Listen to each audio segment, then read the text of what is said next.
Você não pediu, pois isso. Você não ficava sentado quando era criança pensando, sabe o que seria divertido? Anos de confusão de gênero, seguidos de uma assinatura vitalícia de testosterona e conversas constrangedoras. Não, você só estava tentando viver.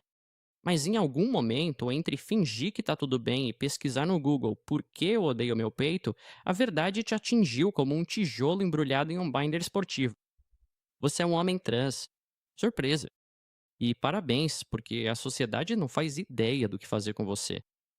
Você é tipo um bug no joguinho binário deles, não glamuroso o suficiente para virar sensacionalismo, nem invisível o bastante para ser ignorado.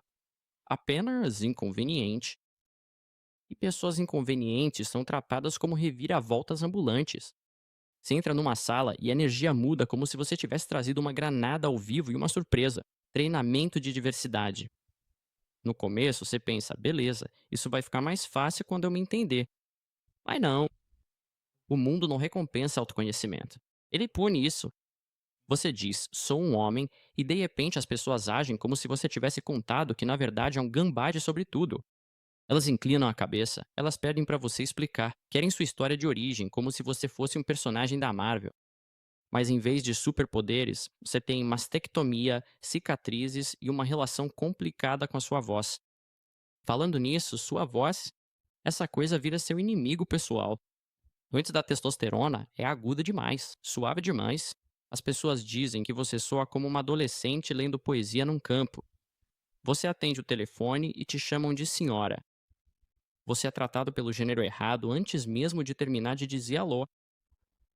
E depois da testosterona, ela cai, devagar, como um elevador deprimido. Numa semana, você soa como um kazoo. Na outra, como um boneco dos Muppets passando pela puberdade.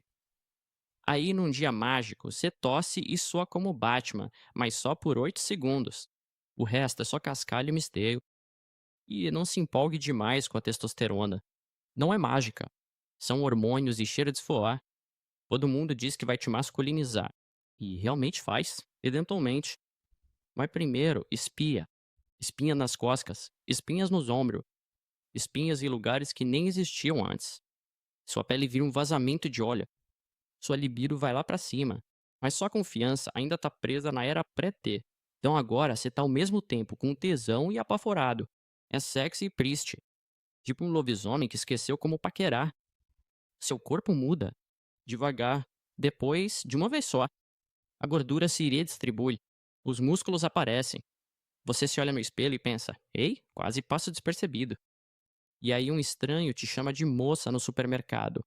E sua alma simplesmente apaga. Você começa a ter pelos no rosto. Mas é tudo falhado. Parece que alguém pintou uma barba com cola bastão e terra. Você reza por um maxilar marcada. Você faz um acordo com o universo por costeletas. Você está se tornando, mas em estágios bugados, frustrantes e desiguais. Aí vem a troca de nome. Um pesadelo logístico. Você escolhe o nome perfeito. Aquele que realmente parece com você. E aí você tem que provar disso. Pro tribunal. Pro seu banco. Pra Brinda do RH, que continua te chamando de mocinha e diz: é que é difícil se acostumar. Difícil se acostumar? Senhora, eu tô me ajustando desde que a puberdade me traiu. Você acha que você tá confusa? Formulários do governo. Uma verdadeira prova de obstáculos. Seu RG diz uma coisa. Seu rosto diz outra. A Anvisa diz: por favor, fique de lado para uma revista. Separado como se estivesse contrabandeando segredos no seu binder. Você tenta explicar, mas não tem nenhuma opção para homem trans. Só tá tentando pegar um voo sem chorar na frente de desconhecidos. E o binder? Vamos falar desse aparelho de tortura moderno. Ele achata seu peito, claro, mas também achata sua vontade de viver. Você não consegue respirar, você não consegue se curvar, você não consegue existir com conforto, mas sem ele, você é tratado pelo gênero errado mais rápido do que consegue falar. Consulta para cirurgia de toto. Você usa todo dia, no calor, no trabalho, em eventos de família. Você finge que tá tudo bem enquanto suas costelas gritam como um violino assombrado.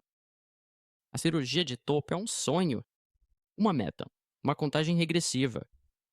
Mas até lá você navega um corpo que parece uma pegadinha. Você toma banho na escura. Você coloca a camada de roupa como uma cebola insegura. Você evita piscinas, praias, provadores e qualquer lugar onde seu corpo possa virar assunto. Porque quando você é um homem trans, seu corpo não é mais seu. Vira propriedade pública, um debate, uma curiosidade, uma discussão e, olha, as perguntas, todo mundo tem uma. Você sempre soube? Qual o seu nome de verdade? Agora você tem pênis? Você pode estar até num velório e alguém ainda vai dar um jeito de perguntar sobre seus genitais entre os elogios ao falecido. Você diz que é homem e de repente todo mundo quer saber como funciona a sua calça, sendo que você só queria lamentar, tia Carol. Agora você está explicando cirurgia de redesignação para alguém segurando uma tábua de frios. Banheiro, zonas de guerra. Você entra e de repente vira uma crise sociopolítica. Você só quer fazer xixi, só isso. Mas basta você entrar no banheiro masculino que alguém te olha duas vezes, como se estivesse tentando resolver um enigma. Se você entra no banheiro feminino, alguém solta um suspiro de espanto. Você não pertence a lugar nenhum. Você fica pairando entre as portas das cabines, como um fantasma assombrando o banheiro só tentando sobreviver. Mesmo quando você passa, quando finalmente te chamam de senhor sem hesitar, existe um vazio estranho. Porque passar não apaga os anos em que você não passava. Não apaga o trauma, a disforia, as pequenas mortes que você já viveu. Só adiciona uma nova camada. Sigilo. Agora você é um segredo. Você carrega seu passado como se fosse contrabando. Você concorda com piadas transfóbicas. Você finge rir das conversas de vestiário. Você desaparece para se manter segura. E se você não passa, fica preso no limbo. Não é feminino o suficiente para ser vista como mulher, nem masculino o bastante para ser visto como homem. Só flutuando no vale misterioso do gênero, onde todo mundo te olha como se você fosse um enigma embrulhado numa camisa xadrez. Se diz, sou um cara, e as pessoas perguntam, tem certeza? Como se você tivesse esquecido de conferir seu gênero antes de sair de casa. Cuidados médicos? É tipo um jogo de escolha a sua aventura, só que todos os finais são ruins. Você vai ao médico por causa de um resfriado e ele quer falar sobre seus níveis hormonais. Você diz que é trans e de repente eles esquecem como tratar uma dor de garganta. Alguns não te levam a sério, outros te levam a sério demais, como se você fosse frágil ou perigoso, ou confusa. Você só tá tentando existir sem precisar de uma apresentação em PowerPoint e um terapeuta na sala. E família? Isso é uma incógnita. Alguns te apoiam de forma estranha, hesitante, como se você fosse um animal de estimação exótico que eles não entendem direito. Outros simplesmente negam sua identidade. Usam seu nome morto como se fosse uma arma, postam fotos antigas como se você ainda fosse aquela pessoa. Eles dizem coisas como: Você sempre será minha filha, e esperam que você agradeça. Você vai a encontros de família e joga queimada emocional com cada ela que jogam em você. Até sua infância parece roubada. Você lembra de querer seu pai, o herói, o príncipe, mas te davam vestidos e boneca. Você não era moleca. Você gritava em silêncio dentro de um travesseiro de expectativas sociais. E agora você tá de luto por uma vida que nunca pôde viver. Uma infância de menino que escapou pelos seus dedos enquanto todo mundo te chamava de outra coisa. E o pior de tudo, as pessoas esperam que você seja grato, como se ser transmasculino fosse fácil. Como se agora você pudesse se beneficiar do privilégio masculino. Mas não é tão simples assim. E mesmo assim você continua. Porque afinal, o que mais resta? Você faz a barda. Você corta o cabelo. Você anda por esse mundo de cabeça erguida e o estômago embrulhado. Você corrige as pessoas. Você se impõe. Você existe de forma barulhenta e silenciosa ao mesmo tempo. Você carrega sua verdade em uma sociedade que insiste em devolvê-la como se fosse um produto com defeito. Você não escolheu isso, mas você é isso. E apesar de tudo, dos olhares, das perguntas, do apagamento, você ainda tá aqui.